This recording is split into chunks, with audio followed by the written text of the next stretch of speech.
Truth Unveiled here, and today we're going to be talking about some prophetic signs that are coming up, not just in America, but for the rest of the world. And we're going to be focusing specifically on the Great American Eclipse that's coming up in a few months, and also the 9/23/2017 sign. Now before we begin, let me preface this video and say, am I saying that the rapture is going to be happening? There's going to be some great big event that happens? Martial law is going to be declared on 9/23/2017 or any time before then? No, I am not saying any of that. We do not know the day or hour when it comes to judgment, but we know we need to be ready at all times. But rather, I'm going to show you how deep this really goes and how prophetic this sign really is. And then come to your own conclusion. This is not about, oh, it's the end of the world and placing dates on when the end of the world is. No, this is not what this is about, but rather to get more educated on exactly what's going on and how deep it really goes. So now that we got that out of the way, this is an actual map that comes from greatamericaneclipse.com/nation, and it lets you know the actual eclipse that'll occur on 8/21/2017. Now, as you can see right here, it'll start off in about the Salem, Oregon area for about 2 minutes at 10:15 a.m. Pacific Standard Time and continue all the way onward past Idaho and then past Wyoming. And by the time it reaches 11:45 a.m. Mountain Standard Time, it'll be passing over Wyoming towards Nebraska and then also passing over Kansas, the Kansas City, Missouri area for about 2 minutes and 40 seconds. The path will then continue on past Missouri into Illinois and then also towards Kentucky, passing through Tennessee and then going a little bit into the Georgia, North Carolina, South Carolina area. And then by about 2:45 p.m. Eastern Standard Time, it'll leave South Carolina and then keep going. Now here's another enlarged map showing you the path of the eclipse. Like we said, you can see some cities here. Like we said, it passes over Salem and begins at Lincoln City, Oregon, and it continues on through Idaho. But what I found interesting about this is that if you keep going on the map, it passes through Casper, Wyoming, then it goes towards Lincoln, Nebraska, and then it also passes through Kansas City. But when you get towards the Illinois area, the point of the longest eclipse right here at 2 minutes and 41 seconds is right here, right under Carbondale, Illinois, right near Cairo, right above Memphis. And we're going to talk more about that and why that's so important. And of course, it continues on through Nashville. And also, if you keep going over here, it continues through Columbia, South Carolina, and then Charleston.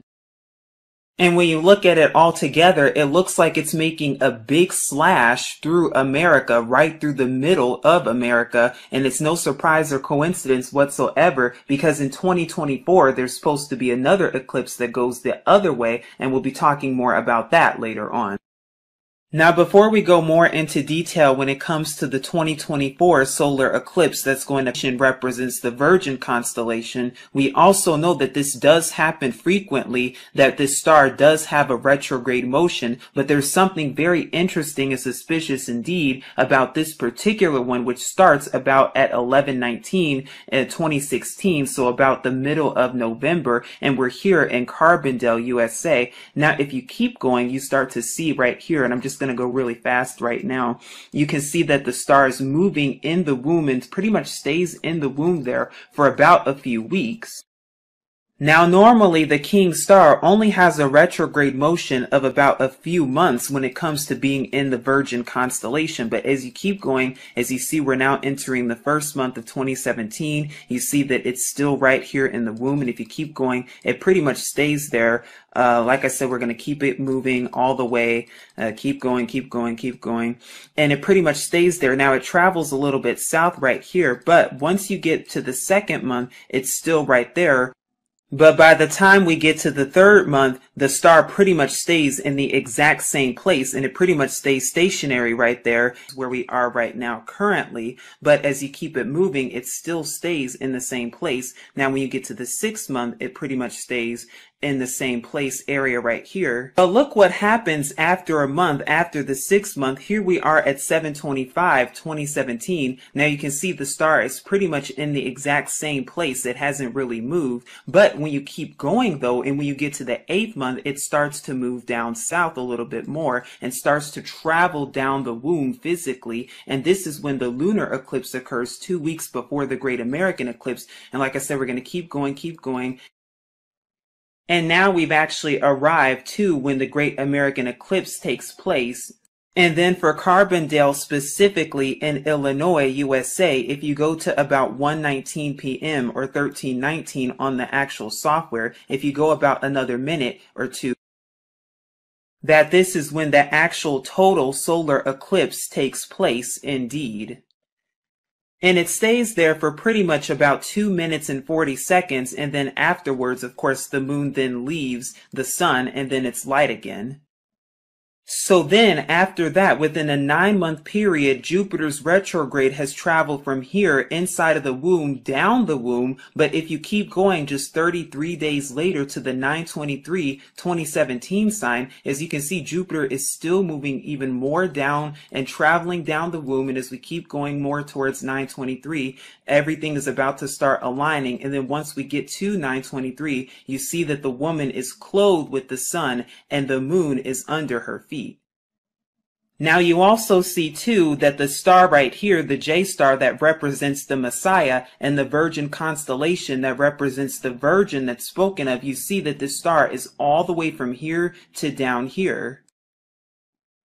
And you also see how all of these stars align quite perfectly, even the moon under her feet, and also Leo, the lion, which represents the lion of the tribe of Yehuda or Judah, has 1, 2, 3, 4, 5, 6, 7, 8, 9 stars, plus these 3 stars right here for a total of 12 stars. But really, I just wanted to show you the retrograde motion right here and how it's very interesting and suspicious indeed in tying that in to the eclipse. But it's also no surprise because 33 days after that, we see this sign aligning in the sky. Now, there's also something else interesting about this too, because just as the eclipse is about to end here at Charleston, South Carolina, we know 33 days later is the 9/23/2017 sign that's going to appear in the sky. Oh, but that's not the only thing, because this location right here just so happens to be on the 33rd parallel north, which is 33 degrees north of the Earth's equatorial plane. And note how Wikipedia subliminally tells you truth, but you could see the 33rd parallel right here at about the Arkansas-Louisiana border. And if you take a look at that more clearly, here's the line right here of the 33rd parallel north. So if you keep going and keep going and keep going, you get about right here towards southeastern South Carolina. And if we go back to the map, that's exactly where Charleston is, where this eclipse is going to end. Is that a surprise? And prophetically speaking, we know that the retrograde motion of the king star Jupiter represents the birthing of the Messiah. It represents the birth of a nation, just like the movie Birth of a Nation. Hello, what are they really trying to tell us? And it's no surprise or coincidence either, because the period at when it starts to the period of the Great American Eclipse just so happens to be about 39 weeks and 2 days, and then the 9/23 sign occurring just a few weeks after that. Now, a normal pregnancy takes anywhere from between 37 to 42 weeks, and we see that this is 39 weeks. But then in the spring of 2024, there's going to be yet another total solar eclipse. At least there's scheduled to be another one in North America. And this one's going to start all the way in Mexico and travel all the way up northeast through the United States, and then all the way up into some parts of Canada like Toronto and Montreal. And it's going to keep going from there. Now, rarely does that ever happen, that there's 2 back-to-back solar eclipses in the same location that just so happen to be total eclipses within a 7-year period, especially covering the entire country of America. What does this really mean? But when you put both of them together, it actually marks a giant X across the United States. And here's a map right here. I'll enlarge it, but this is the 2017 eclipse, and this is the one that's supposed to take place or scheduled in 2024. Of course, we do not know the day or hour, but as you can see, the point of this is that it makes a giant X across the United States. And mind you, this hasn't happened since 1918, so over 99 years since there's been a total solar eclipse over the entire continental USA, and we know that Yahusha warns us to watch out for the signs of the sun, moon, and the stars. Now here's that same map enlarged. As you can see, this is the pathway of the 2017 eclipse, and this is the one of the 2024 one. And you can see it makes a giant X throughout the entire country. But what's interesting is at the very center of it, you find something even more suspicious indeed. And the center point is towards southern Illinois, southeastern Missouri, and also western Kentucky right here. And it just so happens to merge at about Carbondale, Illinois, around the Mississippi River, and also very close to Cairo, Illinois, too. Now here's another enlarged map of southern Illinois specifically, and this one is showing the 2017 eclipse that's going to occur in a few months. As you can see, the areas closest to the blue line is where it's going to be total solar eclipse, and it's going to be total darkness for about 2 minutes and 40 seconds. So very close to Carbondale, but also within these areas there will be total eclipse. But you also see Cairo, Illinois on this map too. Where else have I seen Cairo? Like Cairo, Egypt? Oh yeah, and it just so happens to be near Memphis, Tennessee, along the Mississippi. And by the way, if you look up Carbondale, Illinois just so happens to be known as Little Egypt. What is this really trying to say? Now, I've done a note back in 2015 exposing and showing how America is literally Egypt, not just spiritually, but also literally. And what I've gone and shown is I've done an analysis showing how they both have similarities, and how the Nile River, which is a river that goes all the way through Egypt, as you can see on a map right here, which is known as the cradle of civilization. If you look at it, 30% of Egypt just about is to the east of it, and about 70% is to the west. Well, when you look at America, the Mississippi River pretty much almost goes through the entire country, and about 30% of America is to the east, and 70% is to the west. If you keep going, you start to see other things too, like how the city of Memphis, Egypt just so happens to lie on a river along with Cairo. Where else have we seen that? Because both Cairo, Illinois and Memphis, Tennessee both just so happen to lie on the Mississippi River, the Memphis of America. And did I mention there's also a pyramid in Memphis, Tennessee, just as there is in Memphis, Egypt? You can see the statue right here with the pyramid behind it right in front of the Mississippi. And then I've done more comparisons too when it comes to the Sphinx and the pyramid right here in Egypt, as you can see together. Well, it's the same thing even in Las Vegas, Nevada in America, with an obelisk right next to it.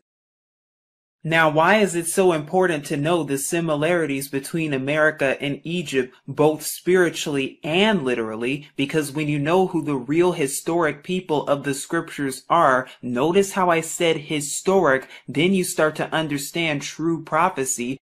And when you understand where they are and how they got there, then you understand exactly what Scripture is talking about, and you begin to see America in Scripture and in prophecy, and you also begin to see exactly those who are calling themselves Jews in prophecy too, because last I checked, they're of the synagogue of Satan, which say they are Jews and are not, but they do lie indeed, and they've been lying, and I've done plenty of videos on this, but you're going to see exactly how deep this rabbit hole goes. And now we're going to be covering a prophecy that no one is talking about when it comes to this sign specifically in this eclipse, and we'll also be talking more about why it's so important to know indeed and how it relates to the end time. Brashath, Genesis chapter 15, verses 13 through 14. And he, Yahuwah, said to Abram, Know for certain that your seed are to be sojourners in a land that is not theirs, and shall serve them, and they shall afflict them 400 years. But the nation whom they serve I am going to judge, and afterward let them come out with great possessions. Acts chapter 7, verses 6 through 7. And Allah spoke in this way, that his seed would be sojourning in a foreign land, and that they would be enslaved and mistreated 400 years. And the nation to whom they shall be enslaved I shall judge, said Allah, and after that they shall come out and serve me in this place. 2 Esdras chapter 15, verses 10 through 12. Behold, my people is led as a flock to the slaughter. I will not suffer them now to dwell in the land of Egypt, but I will bring them with a mighty hand and a stretched out arm, and smite Egypt with plagues as before, and will destroy all the land thereof. Egypt shall mourn, and the foundation of it shall be smitten with the plague, and punishment of iron on your neck until he has destroyed you, nor show favor to the young. Verse 68. And Yahuwah shall bring you back to Egypt in ships, by a way of which I said to you, you are never to see it again. And there you shall be sold to your enemies as male and female slaves, but no one to buy. Now that we've just identified where America fits in scripture and in prophecy, now we're going to see exactly how it all fits historically speaking. Because yes, the scriptures is a history book. It is not a religious text about Christian people or Jewish people. And just as we've identified historically speaking, notice how I said historically speaking, we see who it's about. Now we also see when the so-called slaves first arrived in America. And according to BET, they arrived as of 8/20/1619. Now keep that year in mind. Now notice how when it comes to the 2017 eclipse that's going to take place on 8/21/2017, there's also going to be a partial lunar eclipse that takes place exactly 2 weeks or 14 days prior on 8/7/2017. And then of course 2 weeks later will be the actual solar eclipse that takes place in America to its entirety. Now that's interesting because does something else take place that's very similar to this in 1619? Oh yes indeed, because on 6/27/1619, so the very beginning of the summer of 1619 is when a partial lunar eclipse occurred back during this time, as you can see right here, and I'll be sure to leave this in the description box below so you could take a look at it on your own time and see the parallels between this. But what's interesting about this is that followed by 2 weeks, there is a total solar eclipse on 7/11/1619. And can you guess where that solar eclipse is? Yes, that solar eclipse occurred right here in Africa, as you can see, right around the same time that the transatlantic slave trade was booming and around the same exact time that slavery began in America, thereby commencing the 400-year prophecy. Is that a surprise or a coincidence whatsoever? What does this really mean? But as you can see right here, it says that the instant of greatest eclipse takes place on 7/11/1619 at about approximately 10:30 a.m. Now it's interesting because the eclipse in America starts around this exact same time in the morning. Note too how the same solar eclipse that occurred all throughout Africa, as you can see in regions known today, of course, as Cameroon, Gabon, Equatorial Guinea, the Republic of the Congo, and then the Democratic Republic of the Congo right here, and it extended all the way down to Tanzania and Mozambique. Now, if you keep reading here, it says that 7/11/1619, the total solar eclipse, is an exceptionally long total eclipse with the duration at greatest eclipse of about 6 minutes and 41 seconds. And we know that the one in America is supposed to be about 7 minutes long too total. Now here's an enlarged map so you can see the parallels and so that you can see exactly what time it really is for America, or should I say Egypt, because exactly around this time is when the first so-called slaves were taken in ships and brought to the New World known as America specifically, or should I say Egypt, but it gets even deeper than this. Because when you look at the duration, so when you look at the start of the actual eclipse in Africa that occurred on 7/11/1619, all the way up until when slavery began in America at Jamestown back on 8/20/1619, you see that the period of this is about 40 days right here. And you can take a look at it. I'll be sure to leave it in the description box below. But that's not all, because it just so happens that if you look at the duration between this next upcoming eclipse on 8/21/2017 in America, if you go 40 days later and include the end date duration, you get a date at about 9/29/2017. That's interesting because that's around the same time as what? The Day of Atonement. And also note how you have here too the 40 days right here, 40 days, which represents in scripture, of course, trials and tribulation and testing indeed. Now, am I saying anything's going to happen within that period? Am I saying anything big, huge, or ginormous is going to happen? No, I am not. We need to be ready at all times for the coming of Yahusha. We need to be ready for judgment at all times, because no one knows the day or hour but our Father Yahuwah. But what this is showing you the similarities and how the start and finish of what America, because we know that judgment is even at the door.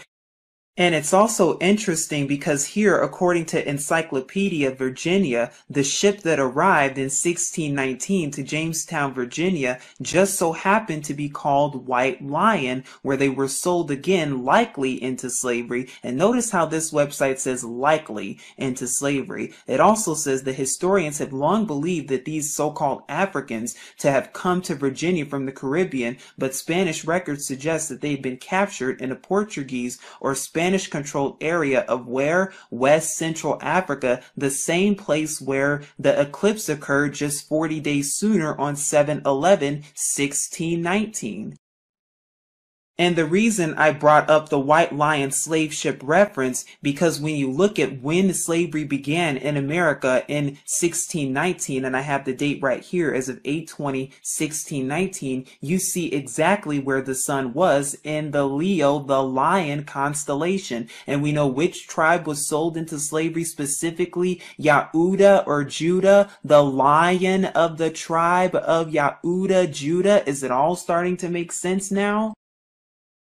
Just how like 398 years and a day later, we'll see on 8/21/2017, the same thing. The sun and the moon will be in the Leo lion constellation over America, where much of the descendants of the lion of the tribe of Yahuda, Judah, are even to this day as we speak.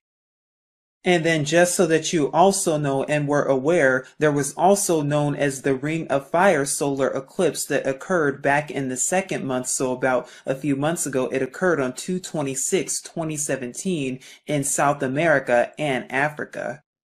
So in conclusion, we know that during the Great American Eclipse, there will be a slash literally made right over America, over Egyptian-influenced areas such as Cairo, Carbondale, also known as Little Egypt, the Mississippi River, and right above Memphis, Tennessee, places that we've heard of in Egypt. We also know that it marks an X with the 2024 total solar eclipse.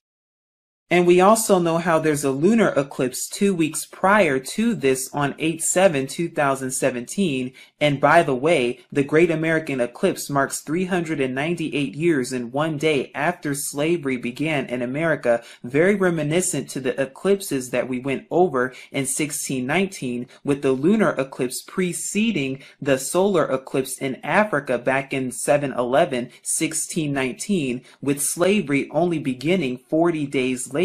And just like this event here, 40 days after the Great American Eclipse, we land right at Day of Atonement, which scripturally speaking represents deliverance.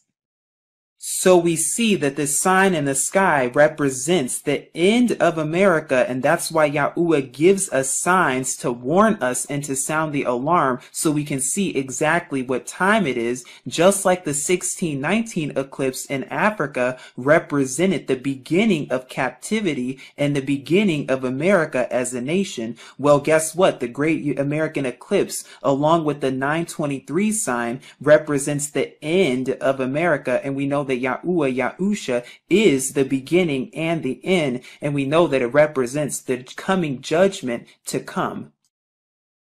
Of course, we do not know when, we do not know the day or hour, but we know that we must remain ready and be ready at all times. We must always be vigilant, diligent, sober, because we know not the day or hour. We know that it could occur in 3 months from now, 3 weeks from now, 3 years from now, or 3 decades from now. But regardless, we need to remain ready and we need to remain protected and sealed in Yahuwah and Yahusha. Please seek Yahuwah and his true son Yahusha, and if you would like to learn more, please take a look at the description box below. But this is Truth Unveiled here, keeping you updated as always, and saying as always, Shalom.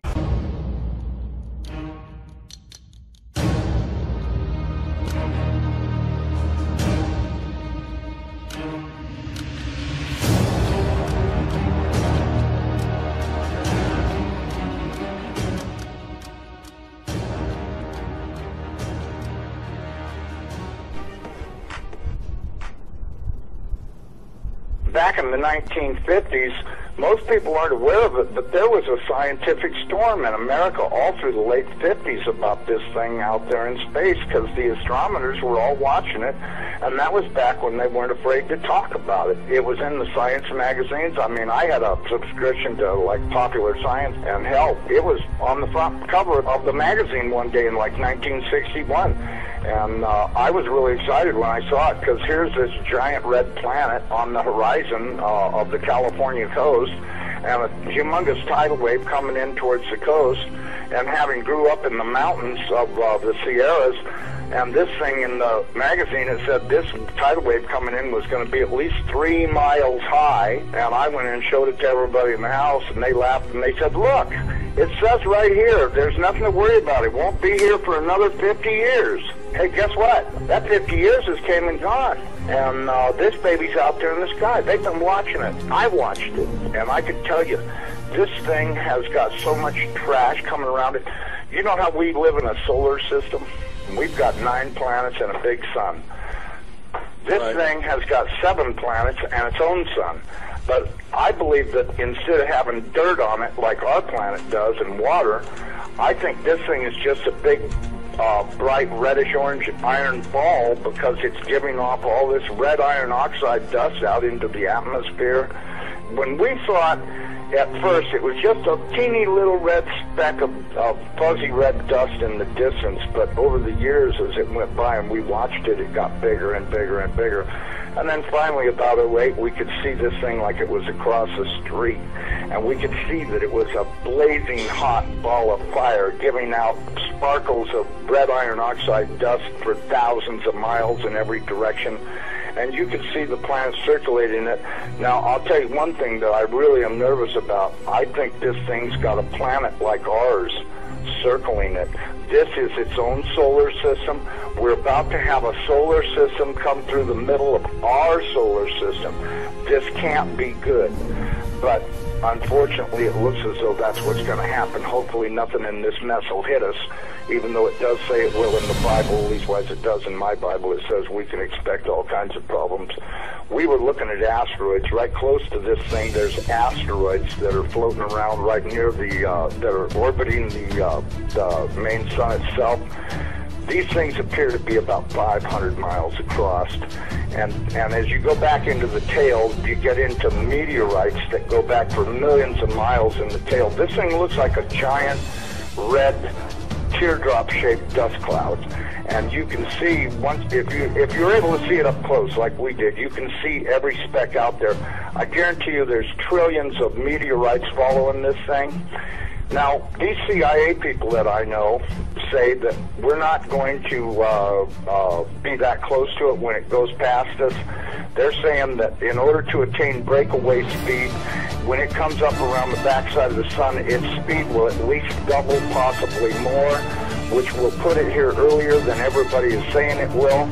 And that this thing will probably be about 20 million miles from us when it crosses in front of us. And then as soon as it flips us upside down, we're going to go into its debris field tail and be pelted with meteorites. And of course in the Bible it says they will talon 70 pounds. So if you've got 70-pound meteorites falling like hail, and I can guarantee you they will be falling like hail because there are that many in the tail of this thing. This thing has got a tail loaded with trash. I mean, it's incredible the amount of stuff that's in this thing's tail. And we're going to go right through that tail, and if it doesn't beat everything on the surface of the ground into a flat putty, I don't know what it'll take. I tell everybody, you better be at least 20, 30, 40, 50 feet on the ground and have either concrete or stone above you, because it'll break through the roof or whatever you've got if you don't. These CIA guys told me that this pole shift will probably happen from start to finish in around 28 minutes. That doesn't give you a lot of warning. When you see that thing out there in the sky, you're going to have to run as fast as you can to your underground facility, because this is going to happen so fast. Now, see, here's another thing nobody's talking about. You've got this giant iron planet that they say is 47,000 miles across, getting ready to come up past us. And when it starts to approach us, it's going to start and have real serious effects. So is it a planet or a failed star? It's not a failed star. You know, I saw this thing up close. It did not look like a failed star. It looked just like our sun. Right. Okay? Would you call our sun a failed star? No. Okay, well, you had said planet. I wasn't sure if it was like a failed star brown dwarf or a full sun. So it's a full sun? It looks to me like a miniature sun, just like the one we have. The only difference is our sun is giving off flames and stuff, and this one's doing the same thing as it, but it's giving off this red iron oxide cloud of dust around it, and until it got close, we couldn't even tell what was in there. We could see it was hot, and it looked like it was just a dull red when we were first able to discern it through the red cloud. But as it approached, it started to become more apparent that this thing is just orange hot. I mean, to tell how hot it is, I was told that they estimated between 5 and 10 million degrees, but, you know, I don't really know, if that's right or not. I mean, it's got to be pretty hot because it's sending all of this red iron oxide dust out into space around it. Right. And it's got this enormous, and I mean enormous, at least 50 or 100,000 miles on each side of it, this red dust cloud that goes all the way around it. I know when we were watching it, as it started to make the upward swing to approach behind our sun, it was amazing. The red dust cloud settled down. Instead of being round, it started to settle down into a V, like wings, upside down wings.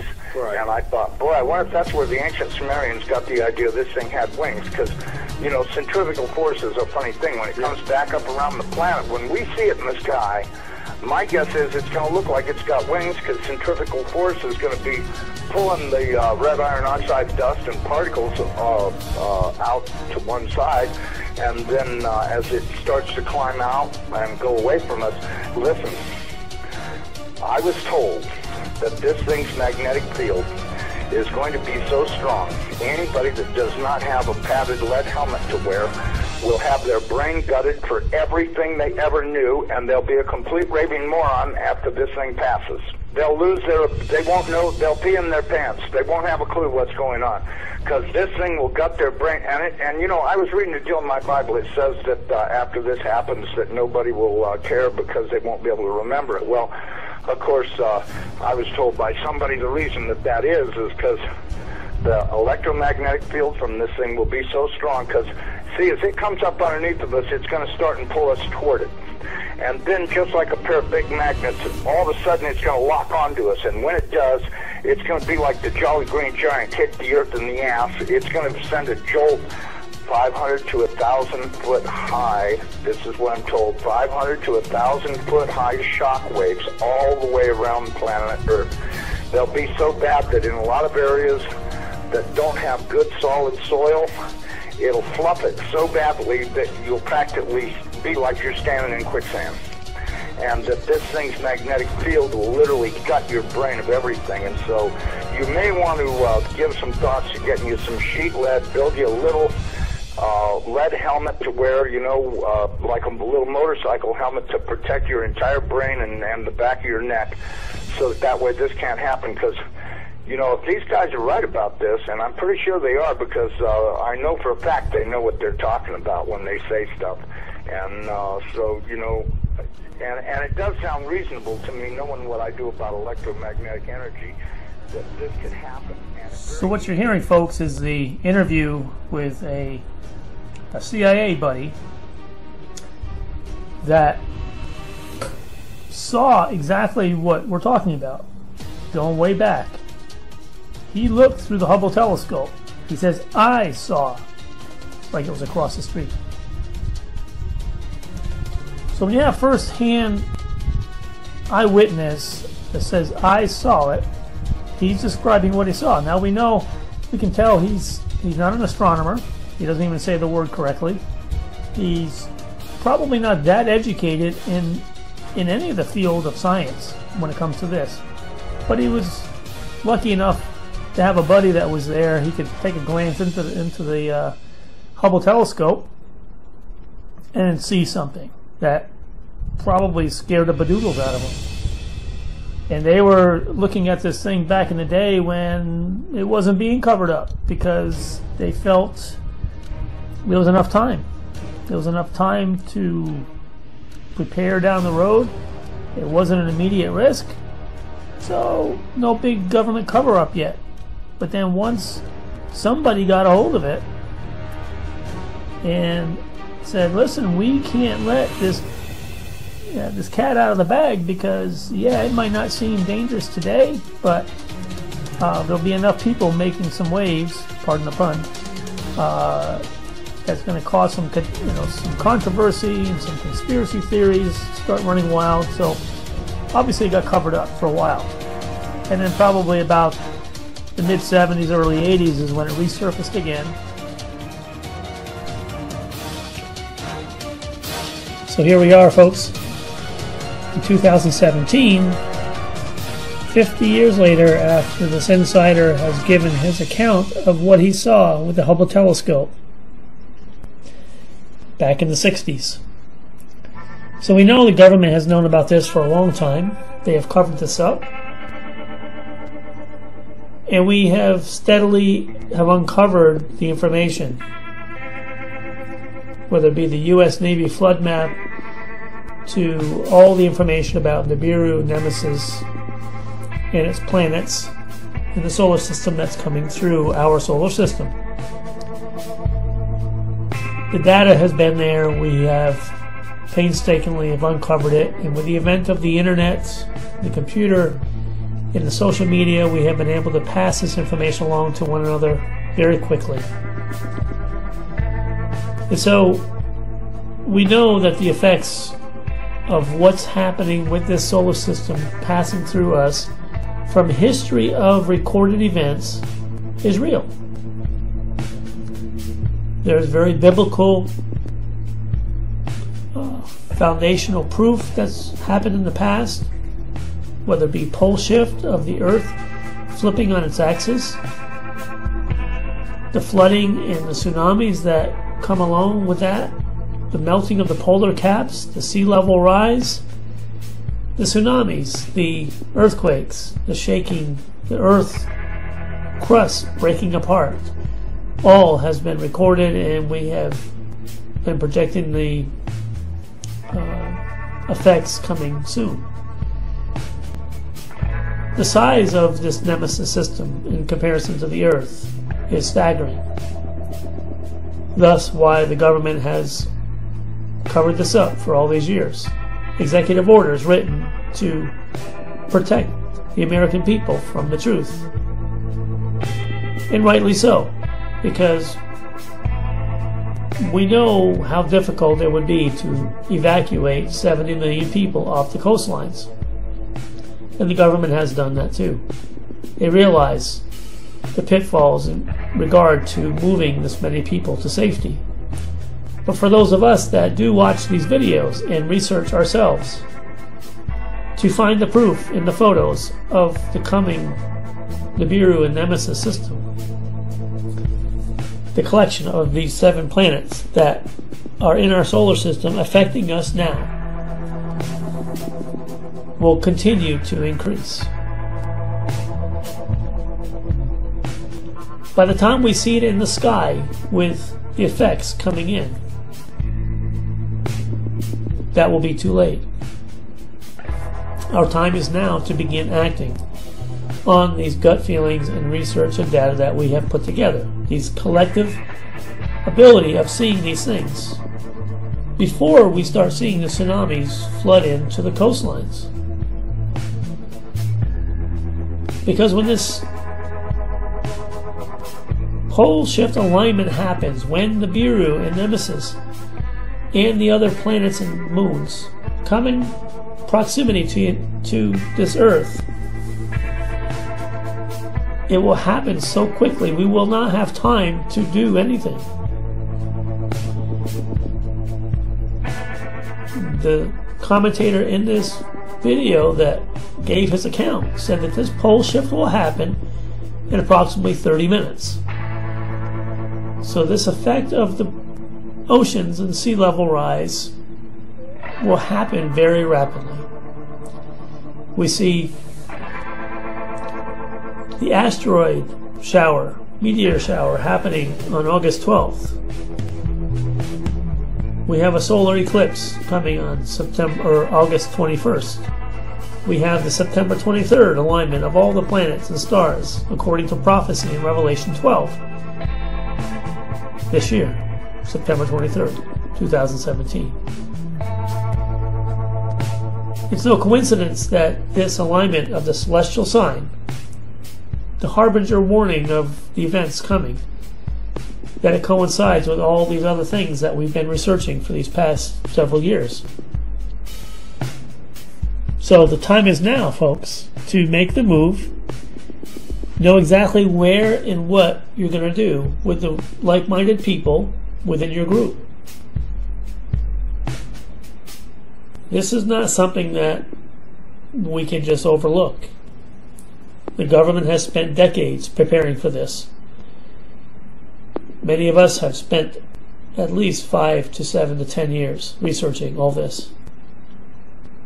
We have seen the proof of the theories by watching the sunsets and sunrises across the globe at different time intervals and different locations, from South America to the UK to Halifax, Nova Scotia, up north. We have seen photos like this. We just don't have 2 suns appearing because it looks pretty.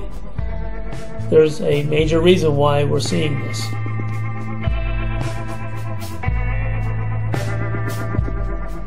So for those who have done the research and have the gut and instinctive feeling inside to say it's time, I implore all of you to pray, be led by your spirit, share with others, and make a move. Act on what you're seeing and feeling and make it happen now, before it's too late. Because when we see it in the sky, it is too late. We'll see you on the other side, folks.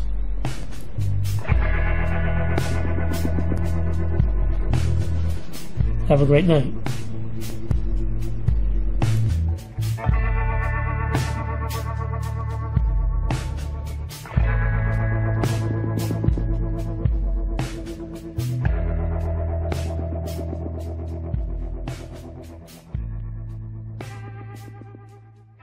However, before my research, if you would have asked me then if I think there is really a planet X, I would have said no. But if you ask me now, my answer will be yes. I believe there is a Nibiru in our solar system. Let me show you why.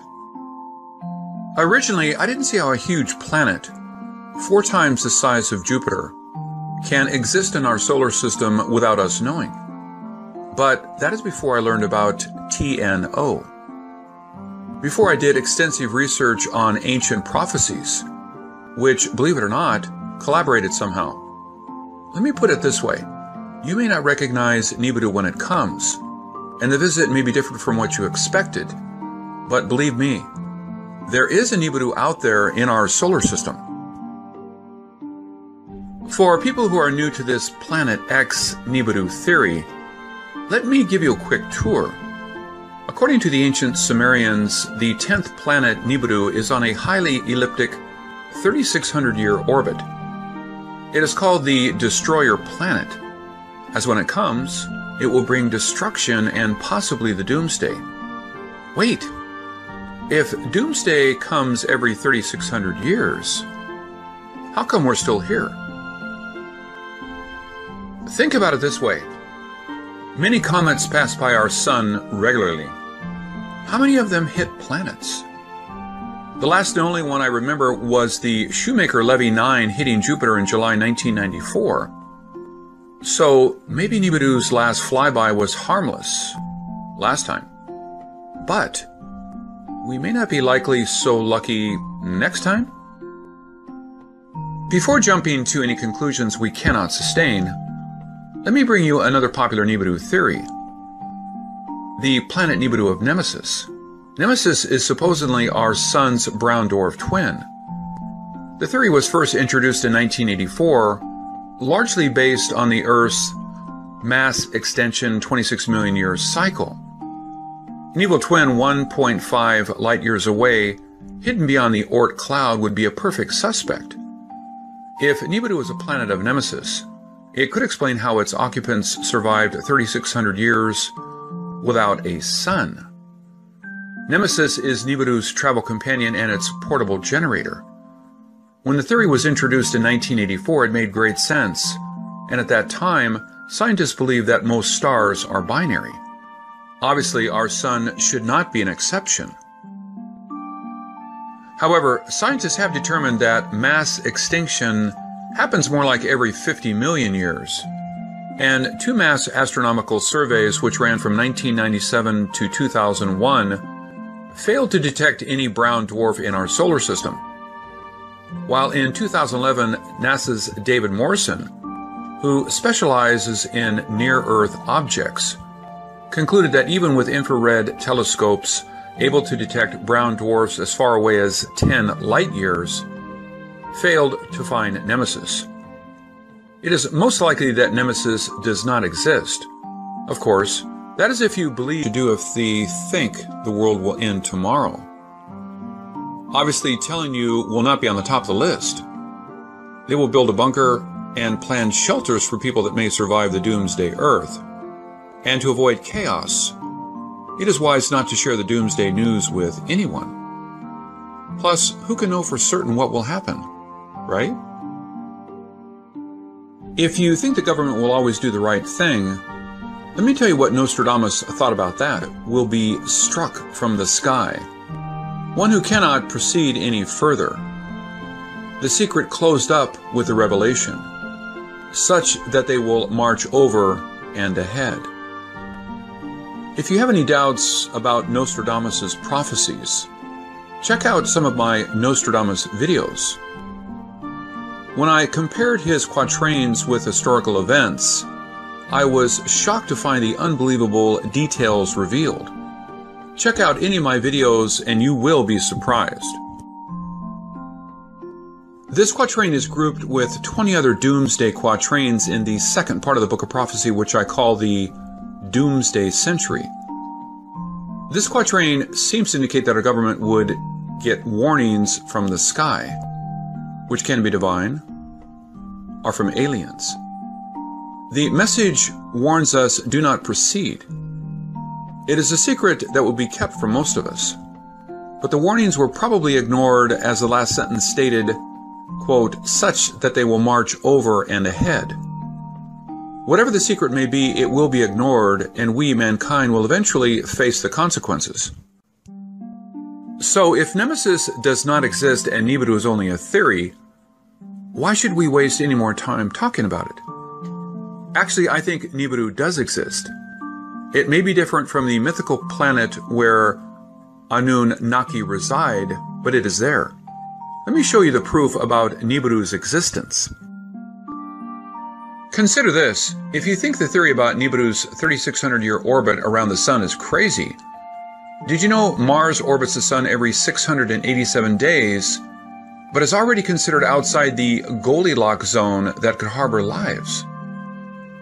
What is the chance of life on Nibiru if Nibiru does exist? Plus, what is the chance of having a planet having a 3,600-year orbit? On the planet Eris, what you see is that it is called the most, means that we really don't know what we're talking about. Pluto and Eris both are known dwarf planets, and Tino, the so-called trans-Neptunian objects, those are minor planets with highly elliptical orbits. And if you search Wikipedia for trans-Neptunian object, a section called Putative Trans-Neptunian Objects of Planetary Size will jump out at you. It states, the existence of trans-Neptunian rock ice bodies of planetary size, ranging from less than Earth mass up to a brown dwarf, has been often postulated. For different theoretical reasons to explain several observed or speculated features of the Kuiper Belt or the Oort cloud. It was recently proposed to use ranging data from the New Horizons spacecraft to constrain the position of such a hypothesized body. Putative means generally considered or reputed to be. Doesn't this sound like an endorsement from Wikipedia? I guess Nibiru is not all BS after all. Another reason I believe planet Nibiru is real is based on what scientists found in 2003. Sedna is a red dwarf planet 86 astronomical units away from the Sun, which is about 3 times as far as Neptune. Its discovery helped push poor Pluto off the planetary lineup. But what is important to know is its crazy orbit. Its aphelion, which is the closest distance from the Sun, is 76 AU, but its perihelion is 936 AU, and it takes 11,400 years to complete an orbit.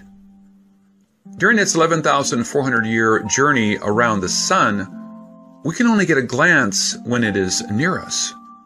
So, can you imagine how many more planets we have not seen? Can you imagine how big the others may be? Sedna's discovery proves Nibiru is not a myth.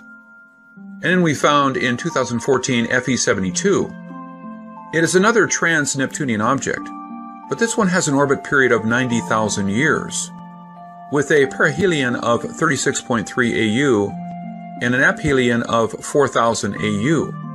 This really pushes our solar system. Why would life choose to grow on a planet so far away from the Sun? Well, I guess we don't get to pick our birthplace, right? We have to adapt to our environment, correct? Plus, life may have started on a beautiful, friendly planet till the planet changed. For that, I will share with you another story we are all quite familiar with, the Shoemaker-Levy 9. Did you know before Shoemaker-Levy 9's impact with Jupiter, it was not orbiting the Sun? That is a fact few people know.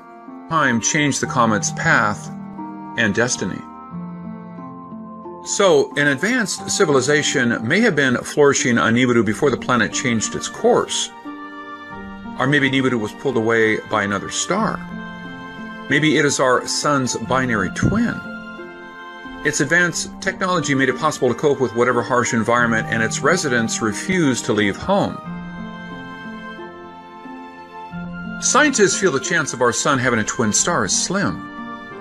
But what gravity forces keep these minor planets circling our Sun and something else on these elliptical orbits?